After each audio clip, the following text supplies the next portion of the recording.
दोस्तों, आज की हॉरर स्टोरी सुनाने से पहले मैं आपको एक इंटरेस्टिंग सा स्टैट बताना चाहता हूँ। हमारी कहानियाँ देखने वाले 80% लोग ऐसे हैं जो हमारी वीडियोस एंजॉय तो करते हैं, लेकिन उन्होंने हमारा चैनल अभी तक सब्सक्राइब नहीं किया है। अगर आप उन 80% लोगों में से हैं, तो बस आपको एक छोटा सा काम करना है। इस वीडियो के नीचे आपको एक सब्सक्राइब बटन दिख रहा होगा, बस उस सब्सक्राइब बटन को दबाना है।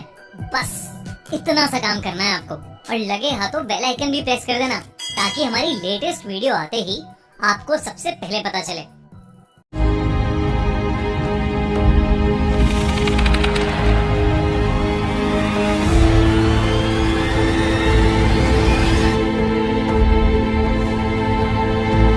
कोटाज हॉन्टेड पैलेस, ब्रिजराज भवन।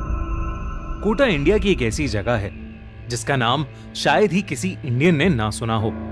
कोटा आईआईटी की पढ़ाई का एक बहुत बड़ा हब है, लेकिन इसके साथ साथ कोटा में कई राज भी छुपे हैं। कोटा में एक ऐसा पैलेस है जिसे लोग भूतिया मानते हैं। कोटा का ब्रिजराज भवन पैलेस आज से लगभग 200 साल पुराना है, जो अब एक होटल की तरह यूज किया जाता है। लेकिन कहते हैं कि यह पैलेस देखने में जितना खूबसूरत और शानदार है, इसकी कहानी उतनी ही भयानक है। लेकिन कोटा के एक कॉलेज में पढ़ रहे मोहन को इसका अंदाजा नहीं था।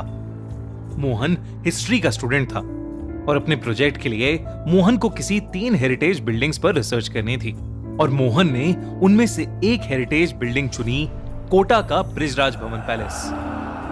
और शायद उसकी यही भूल उसे बहुत भारी पड़ने वाली थी। रिसर्च के लिए स्पेशल परमिशन लेकर एक शाम वो अपनी दोस्त और प्रोजेक्ट पार्टनर शिखा के साथ ब्रिजराज भवन पैलेस पहुंच गया। वैसे तो मोहन के कोटा में रहने वाले एक दोस्त ने उसे बताया था कि ब्रिजराज भवन पैलेस हॉन्टेड माना जाता है और उन्हें रात होने से पहले वहां से निकल जाना चाहिए। लेकिन मोहन इन सब चीजों में नहीं मानता था। जब मोहन और शिखा वहां पहुंचे तो वो पैलेस बिल्कुल बाकी पैलेसेस की तरह नॉर्मल लग रहा था। पत्थर से बनी हुई दीवारें, बड़े बड़े गार्डन्स और खूबसूरत नक्काशी। मोहन और शिखा पैलेस की रिसर्च में इतना बिजी हो गए कि रात कब हुई उन्हें पता ही नहीं चला। वो दोनों पैलेस से बस जाने ही वाले थे कि मोहन को पैलेस के कमरे के सामने से गुजरते हुए एक बहुत ठंडी हवा का झोंका महसूस हुआ। वो वहीं रुक गया और उस कमरे के बंद दरवाजे की तरफ देखने लगा।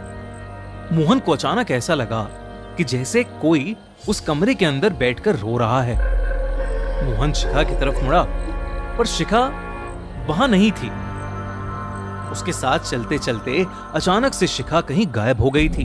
उधर अंदर से आ रही रोने की आवाज एकदम से तेज होने लगी।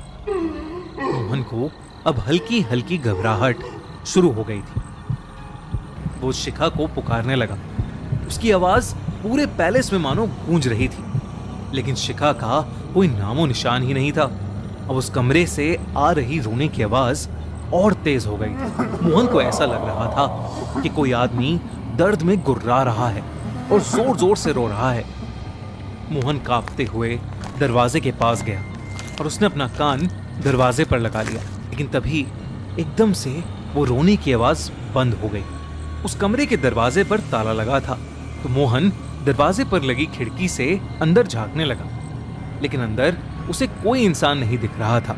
वो वहां से जा ही रहा था कि अचानक वो बंद दरवाजा अपने आप खुल गया। मोहन को कुछ समझ नहीं आया कि अभी जिस दरवाजे पर ताला लगा था वो अपने आप अचानक कैसे खुल गया। मोहन हिम्मत करके उस दरवाजे के अंदर चला गया। उसने देखा कि कमरे के कोने में एक रोटेटिंग चेयर पर एक हट्टा कट्टा आदमी बैठा है, जिसकी पीठ मोहन की तरफ है। उस आदमी ने एक यूनिफॉर्म पहनी हुई है, ब्रिटिश इंडियन आर्मी की यूनिफॉर्म। मोहन ने देखा कि वहां वही आदमी बैठा रो रहा है। मोहन ने उसे आवाज लगाई, उससे पूछा कि उसे क्या हुआ है, लेकिन उसने कोई जवाब नहीं दिया। मोहन हिम्मत करके उसके पास गया और उसने जैसे ही उस आदमी के कंधे पर हाथ रखा, मोहन का हाथ उसके शरीर के आर पार हो गया। तभी अचानक उस आदमी की गर्दन अपने आप पूरी उल्टी हो गई। उसकी एक आंख फूटी हुई थी और दूसरी आंख बिल्कुल सफेद थी। ऐसा लग रहा था कि उसका पूरा चेहरा सड़ चुका है। वो अचानक रोते रोते रुक गया और इंग्लिश में अजीब अजीब सी कमांड्स देने लगा और फिर उसके तुरंत बाद एक अजीब ढंग से हंसने लगा। ये सब देखकर मोहन बहुत ज्यादा डर गया। वो सीधा दरवाजे की तरफ भागा, पर दरवाजा बंद हो चुका था। मोहन उसे खोलने की बहुत कोशिश कर रहा था, लेकिन वो दरवाजा खुल ही नहीं रहा था। तभी मोहन ने देखा कि वो भयानक आदमी उसके ठीक सामने खड़ा था और उसके हाथ में राइफल थी, जिसे उसने मोहन पर तान रखा था। कमरे की सारी लाइट्स अचानक फ्लिकर करने लगी। मोहन अब बिल्कुल सुन पड़ गया था। उसे लगा कि उसकी जिंदगी का आखिरी दिन नजदीक आ गया है। वो आदमी जोर से चिल्लाया और उसने अपनी राइफल चला दी। एक बहुत तेज आवाज हुई और मोहन चीख उठा। तभी अचानक मोहन को ऐसा लगा कि जैसे किसी ने उसका कंधा पकड़ा है और उसका नाम पुकार रहा है। उसने आंखें उठाकर देखा तो सामने शिखा बैठी थी। वो मोहन को होश में लाने की कोशिश कर रही थी। ये देखते ही मोहन एकदम हैरान रह गया।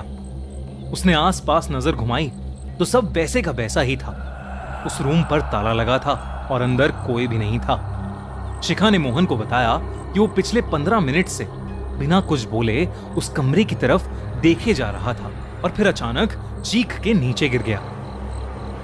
मोहन को पहले तो कुछ समझ नहीं आया कि उसके साथ अभी क्या हुआ था और शिखा उसे क्या बता रही है।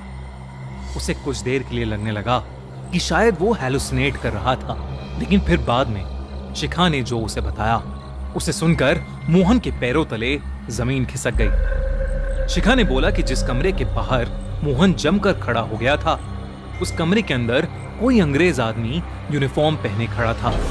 उस आदमी ने अजीब सी पुराने जमाने की ब्रिटिश इंडियन आर्मी की यूनिफॉर्म पहनी हुई थी। वो थोड़ी देर मोहन को दरवाजे के ऊपर लगी खिड़की से देखता रहा और फिर जब वो वापस अंदर चला गया तब मोहन अचानक चीखने लगा। ये सुनने के बाद मोहन समझ गया कि जो उसके साथ हुआ वो कोई हैलुसिनेशन नहीं, बल्कि एक ऐसा डरावना सच था जो किसी की भी जान निकाल सकता था। जब मोहन ने इस पैलेस के बारे में और पूछा तो उसे पता चला कि इस पैलेस में एक ब्रिटिश आर्मी का टॉप ऑफिसर रहता था, जिसे ये पैलेस बहुत पसंद था। लेकिन फ्रीडम स्ट्रगल के दौरान इंडियन सोल्जर्स ने इस पैलेस में घुसकर उस ब्रिटिश जनरल को मार दिया था। कहते हैं कि आज तक उस ब्रिटिश ऑफिसर की आत्मा ब्रिजराज भवन पैलेस को हॉन्ट कर रही है और अपना बदला लेने का वेट कर रही है। यूं तो माना जाता है कि वो भूत किसी को नुकसान नहीं पहुंचाता, पर कई लोगों ने उस ब्रिटिश ऑफिसर को वहां अलग अलग चीजें करते देखा है। वहां के कई वॉचमैन ने यह भी बताया कि ड्यूटी करते टाइम कोई अदृश्य शक्ति उन्हें थप्पड़ मार देती थी और तो और इंग्लिश में उन्हें ऑर्डर्स भी देती थी। उस रात के बाद मोहन फिर कभी उस पैलेस के आसपास भी नहीं गया। उसके साथ जो भी उस रात हुआ शायद ही मोहन उसे कभी भुला पाएगा। लेकिन दोस्तों, क्या आप जाना पसंद करोगे कोटा के ब्रिजराज भवन पैलेस में? हमें कमेंट्स में जरूर बताना। और अगर आपको ये कहानी अच्छी लगी